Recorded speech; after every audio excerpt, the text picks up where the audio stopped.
दोस्तों, एक बार आपकी आंखें बंद करके जरा सोच कर देखो। आप अपने घर की छत पर खड़े हैं और नीचे पूरा घर, पूरा आंगन और पानी छत तक भरा हुआ है। जहां कभी बच्चों की हंसी गूंजती थी, आज वहीं पानी भरा हुआ है और चारों तरफ सन्नाटा। यही हाल है आज पंजाब का। और ये कहानी सिर्फ आंकड़ों की नहीं, ये कहानी है सपनों की, इंसानों की और टूटते हुए भरोसे की।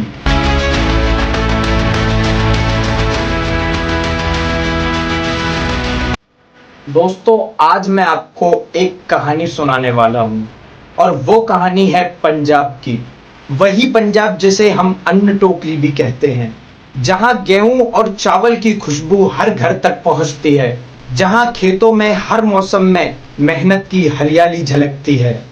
लेकिन इस बार अगस्त 2025 में वही पंजाब पानी में डूब गया। बारिश ने पिछले 25 साल के भी रिकॉर्ड तोड़ दिए। नदियां उफन गई और बांध भर गए और गांव के गांव पानी में डूब गए। आज मैं आपको सिर्फ एक न्यूज़ नहीं बताने वाला, मैं ले चलूंगा आपको एक सफर पर, जहां आप सुनेंगे किसानों की सिस्कियां, बच्चों की मासूमियत, महिलाओं की हिम्मत और मजदूरों की मजबूरी। ये सिर्फ पानी की कहानी नहीं है दोस्तों, ये संघर्ष की कहानी है। दोस्तों, पंजाब की जमीन नदियों से सिंचती है। सतलज, ब्यास, रावी, ये नदियां बरसों से इस धरती को सींच रही हैं। लेकिन नदियां सिर्फ वरदान नहीं, कभी कभी अभिशाप भी बन जाती हैं। अगस्त में जब बारिश 74% से भी ज्यादा हुई, तो ये नदियां अपना किनारा छोड़कर गांवों में उतर आई। भांकड़ा और पौंग डैम का पानी खतरे की सीमा तक भर गया और जब उसमें पानी छोड़ा गया तो सैकड़ों गांव पानी में डूब गए।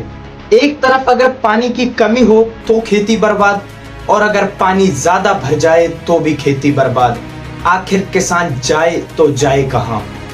दोस्तों, इस बाढ़ में गुरदासपुर, अमृतसर, ऐसे कई बड़े बड़े जिले प्रभावित हुए। लाखों लोग बाढ़ की चपेट में आए। कुछ घरों में कमर तक पानी भर गया और कुछ में छत तक पानी आ गया। धान की फसल पूरी तरह से चौपट हो गई।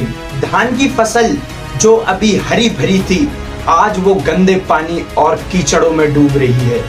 लोगों का कहना है कि ये बाढ़ 1988 की तबाही को याद दिला रही है। फर्क ये है कि आज जनसंख्या ज्यादा है, घर ज्यादा है, तो नुकसान भी कई गुना ज्यादा हुआ है। अब आइए सुनते हैं उन लोगों की बातें जो बाढ़ को सह रहे हैं। एक किसान कहता है कि भाई साहब, हमने पूरी साल मेहनत की, बीज बोया, खाद डाला, पानी दिया, लेकिन एक ही रात में सब कुछ बर्बाद हो गया। अब बैंक का कर्ज कैसे चुकाएंगे? दूसरी तरफ एक मजदूर बताता है कि हम तो खेतों में मजदूरी करके घर चलाते थे, अब अगर खेती डूब गए तो हमें काम कहां से मिलेगा?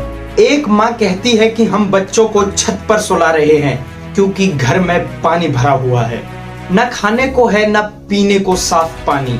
ये सिर्फ आंकड़े नहीं है दोस्तों, ये जिंदगी की लड़ाई है। बच्चों की पढ़ाई ठप हो गई, स्कूल पानी में डूब गए, पुस्तकें भीग गईं। महिलाएं राहत शिविर में दिन रात बच्चों को संभाल रही हैं। वो खुद भूखी रहती हैं लेकिन बच्चों को खिलाती हैं। मजदूरों की हालत और भी बुरी है, ना घर है और ना ही काम, बस रोजगार और इज्जत दोनों बाढ़ के साथ बह गए। इस बीच एनडीआरएफ और एसडीआरएफ की टीमें लगातार काम कर रही हैं। कई गांवों में नावों से लोगों को निकाल लिया गया। राहत कैंपों में खाने और दवाइयों की व्यवस्था भी की गई। लेकिन सच ये है कि जरूरत बहुत ज्यादा है और मदद सिर्फ सीमित। लोग अब भी इंतजार कर रहे हैं साफ पानी और दवाइयों का। राज्य सरकार केंद्र से विशेष राहत पैकेज की मांग कर रही है। कहा जा रहा है कि नुकसान हजारों करोड़ का हुआ है। राजनीति अपने ढंग से चल रही है, लेकिन किसान पूछ रहा है, हमें अभी मदद चाहिए। कागजी वादों से पेट नहीं भरता।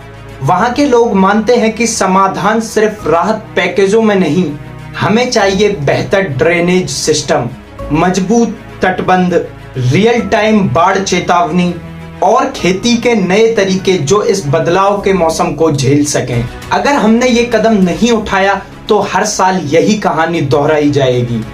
दोस्तों पानी उतर जाएगा लेकिन ये दर्द हमेशा हमें याद रहेगा। ये कहानी सिर्फ पंजाब की नहीं, ये कहानी हर उस इंसान की है जो हमें खिलाता है। आज हम सबको मिलकर ये सोचने की जरूरत है, क्या हम तब जागेंगे जब तबाही आ जाएगी या फिर पहले से तैयारी करेंगे।